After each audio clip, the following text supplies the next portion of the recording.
Hello friends, welcome to my channel. आज जिस topic पे मैं बात करूंगी वो है मेरा सी सेक्शन जर्नी, जिसमें रहेगा what to expect before delivery and after delivery, साथ में कुछ important tips from my side. तो वीडियो शुरू करते हैं।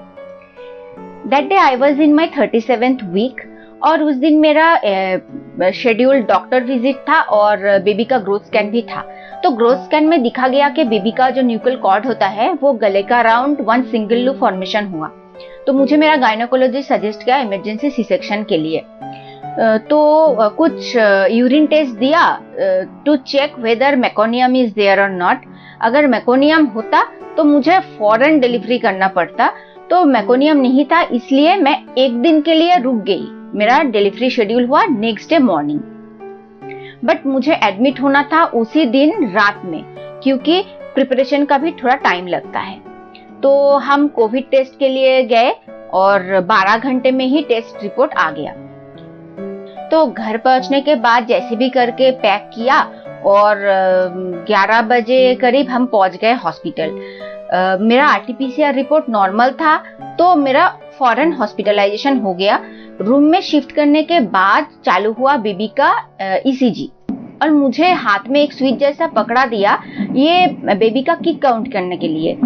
एवरी 5 किक्स के बाद एक बार प्रेस करना था वो स्विच। देन मेरा एंटीबायोटिक टेस्ट हुआ, फिर मेरे हाथ में चैनल लगे, पेन किलर भी चालू हो गया तभी के तभी।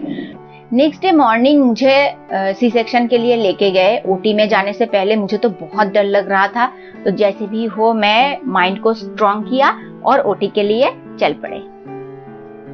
मुझे स्पाइनल एनेस्थीसिया दिया गया था और स्पाइनल एनेस्थीसिया में बॉडी का नीचे का हिस्सा वो सुन होता है, बट आपको पूरा समझ में आएगा कि क्या हो रहा है, आसपास में क्या चीज चल रहा है, प्रोसीजर कब स्टार्ट हुआ, फिर लोग बात कर रहे हैं, क्या बात कर रहे हैं, अब सब कुछ आपको समझ में आएगा। फिर आप बेबी को जब वो निकालेंगे बॉडी से तो ऐसे शेक करते हुए निकालेंगे, तो वो सब कुछ आपको समझ में आएगा, बट आपको कोई पेन फील नहीं होगा।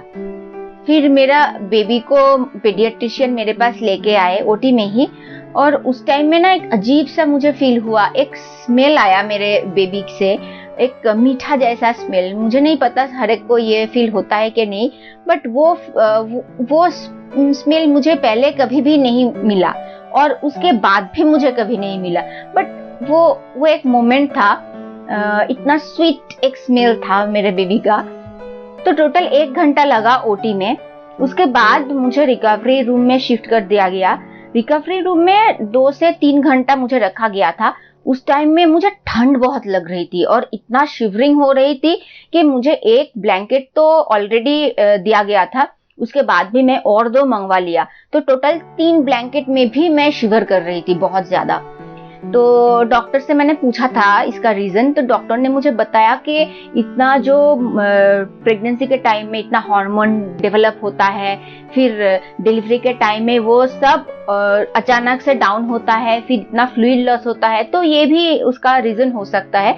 तो ये नॉर्मल है, इसका डरने की कोई बात नहीं है। यहाँ पे टिप नंबर 1, आप जब हॉस्पिटल बैग पैक करेंगे तो वहां पे आप एक हेड कवर, एक बॉडी कवर और एक फीट कवर ले लीजिएगा। जैसे कि स्कार्फ हो गया या टोपी हो गया, फिर एक चादर हो गया और पेयर ऑफ सॉक्स हो गया। आपका जितना दिन हॉस्पिटल स्टे के लिए आपका शेड्यूल होगा उस हिसाब से आप पैक कर लीजिएगा फर्स्ट, क्योंकि आपको ये डिलीवरी के बाद पूरा हॉस्पिटल स्टे के टाइम में ये आपको जरूरत पड़ेगी। रिकवरी रूम में शिफ्ट करने के 1 से 1.5 घंटा बाद बेबी को मेरे पास लाया गया था फीडिंग के लिए। कहा जाता है कि इस टाइम में जो बेबी को फीड दिया जाता है वो इम्यूनिटी बूस्टर है। फर्स्ट फीड के बाद हर एक 1.5 से 2 घंटे में हॉस्पिटल स्टाफ आके ही आपका बेबी को फीड करा के लेके जाएंगे, तो इसलिए आपको परेशान होने की कोई बात नहीं है और आपको चिंता करने की भी कोई जरूरत नहीं है, क्योंकि ये चलता रहेगा जितने दिन आप हॉस्पिटल में रहेंगे। उसके बाद आप खुद ब खुद 1.5 से 2 घंटे में आपका बेबी को आप फीड देना। फर्स्ट फूड आफ्टर डिलीवरी, खाना पीना 6 से 8 घंटा बंद रहता है पोस्ट डिलीवरी, और उससे पहले डिलीवरी से पहले 12 आवर्स का फास्टिंग रहता है, तो कुल मिला के बहुत देर तक आपको भूखी प्यासी रहना पड़ेगा। तो इस टाइम भूख प्यास बहुत लगता है। मेरा फर्स्ट लिक्विड स्टार्ट हुआ था 6 घंटे बाद, वाटर से स्टार्ट हुआ था। उसके बाद अजवाइन वाटर दिया गया, फिर नारियल पानी दिया गया। तो ये चला और 2 घंटा करीब ये चला। उसके बाद सेमी सॉलिड स्टार्ट होता है। मुझे लेंटिल सूप दिया गया था। तो रात में जाके मुझे प्रॉपर सॉलिड खाना मिला, जो था दाल चावल वाला खिचड़ी। रात में मुझे जो सॉलिड दिया गया उसका टेस्ट मुझे बहुत बुरा लगा। Maybe because of this whole procedure, I don't know why, but test wise it was bad. Bleeding after delivery, delivery के बाद बहुत ज्यादा ब्लीडिंग होता है। आप नॉर्मल जो पैड यूज करते हो इस टाइम वो काम में नहीं आने वाला है। तो यहाँ पे एक टिप नंबर 2, आप जब हॉस्पिटल बैग पैक करेंगे तो 1 या 2 पैकेट मैटरनिटी पैड जरूर रखिएगा, क्योंकि हॉस्पिटल स्टे के टाइम में ये बहुत काम आने वाला है। और आप जब घर पहुंचेंगे उसके बाद भी आपको ये काम आने वाला है, क्योंकि आपका ये ब्लीडिंग 15 to 30 डेज चलेगा। ब्लीडिंग तो नॉर्मल है, पर आपको ध्यान में रखना है उसके साथ कुछ क्लॉट तो नहीं निकल रहा है। अगर क्लॉट है तो इमीडिएट विदाउट एनी डिले आप डॉक्टर को जरूर इन्फॉर्म कीजिएगा। मसाज आफ्टर डिलीवरी, डिलीवरी के बाद कुछ हॉस्पिटल स्टाफ आके मेरा ऐसे पेट में चेस्ट से नीचे से ऐसे ऐसे प्रेस कर रहे थे नीचे की तरफ। मुझे बहुत अनईजी फील हुआ और बहुत पेन भी फील हुआ, क्योंकि मुझे स्टिचेस लगी हुई थी। तो मैंने मेरे डॉक्टर को पूछा कि ऐसा क्यों कर रहे हैं ये लोग। तो मुझे डॉक्टर ने कहा कि प्रेगनेंसी के टाइम में जो यूट्रस बड़ा हो जाता है, तो ये जो प्रोसेस है मसाज है, इससे वो जो बड़ा हुआ यूट्रस है वो श्रिंक होके नॉर्मल पोजीशन में आने के लिए मदद करता है वो मसाज। अगर मसाज नहीं भी देते तो भी ये नॉर्मल पोजीशन में आ जाता, बट इसमें टाइम लगता है थोड़ा ज्यादा। तो मसाज देने से ये प्रोसेस थोड़ा जल्दी होता है। एक्सरसाइज आफ्टर डिलीवरी, डिलीवरी के नेक्स्ट दिन मेरा जो फिजियोथेरेपिस्ट मुझे प्रेगनेंसी के टाइम में एक्सरसाइजेस सिखाई थी, वही सेम फिजियोथेरेपिस्ट आके मुझे कुछ इजी सा स्टेप्स सिखा के गई, जिससे मैं टर्न लेना, फिर मूव करना, फिर बेड से ऊपर आना, ये मैं बहुत इजी कर पाई। उसके बाद मेरा एक सेपरेट वीडियो इस रिगार्डिंग है, जो आप ये आई बटन को क्लिक करके देख सकते हैं। Next is baby bath. पहले दिन से ही बेबी का बाथ दिया गया था। मेरे केस में एवरीडे मॉर्निंग 9 to 10 के बीच बेबी को नहलाने के लिए लेके जाते थे, और उसी टाइम में जो इम्पोर्टेंट कुछ टेस्ट वगैरह है वो करवा लेते थे। तो नेक्स्ट डे क्या हुआ, मेरा बेबी का बिलीरुबिन रिपोर्ट थोड़ा ज्यादा आया। तो मेरे बेबी को सेकेंड डे से ही निकू में 1 दिन के लिए रखा गया और रे के नीचे रखा, तो बिलीरुबिन नॉर्मल हो गया नेक्स्ट डे में ही। 4th डे मॉर्निंग में बेबी का फोटोशूट हुआ और उसके बाद हम खुशी खुशी घर पहुंच गए। Friends, more tips from my side. आप बेबी के लिए एक कार सीट जरूर खरीद के रखिएगा for baby safety. Next tip, कुछ चीज ध्यान में रखना है, आपको मिनिमम 3 लीटर पानी लेना है दिन में। उसके साथ अजवाइन वाटर, कोकोनट वाटर, ये सब लेना है। अजवाइन वाटर से आपका ब्रेस्ट मिल्क सप्लाई अच्छा होगा। अजवाइन वाटर का एक रेसिपी मैं दूसरा एक वीडियो में शेयर कर दूंगी।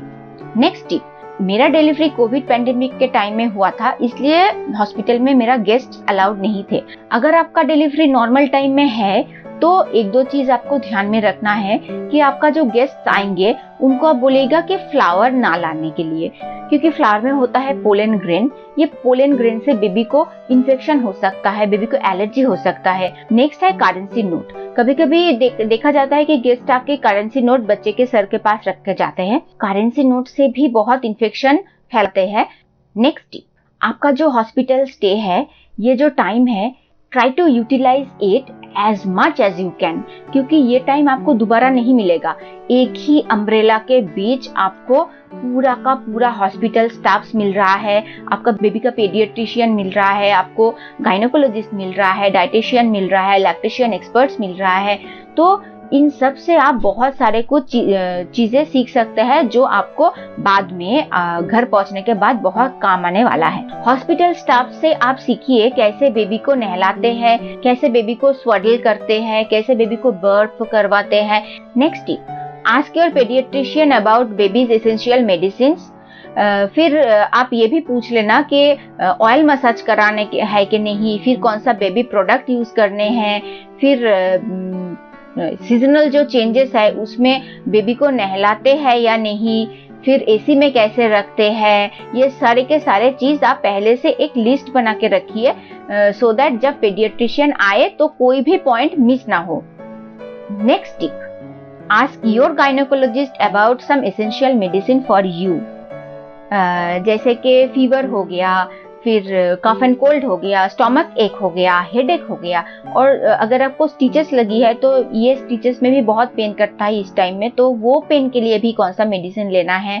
और डिलीवरी के बाद कॉन्स्टिपेशन बहुत होता है, तो कॉन्स्टिपेशन के लिए कौन सा मेडिसिन आप ले, ये आप गायनेकोलॉजिस्ट से जरूर पूछिए। So parents and parents to be, ये था मेरा जर्नी जो कि बहुत ही नटशेल में मैंने डिस्क्राइब किया। तो अगर आपका कुछ इंटरेस्टिंग चीजें शेयर करनी है, अगर आपको कुछ और भी कुछ टिप्स देना है, तो आप मुझे कमेंट बॉक्स में शेयर कर सकते हैं। तो गाइस, आज के लिए इतना ही। अगर मेरा वीडियो आपको पसंद आए तो लाइक, शेयर और सब्सक्राइब जरूर कीजिएगा। So stay safe guys, thank you.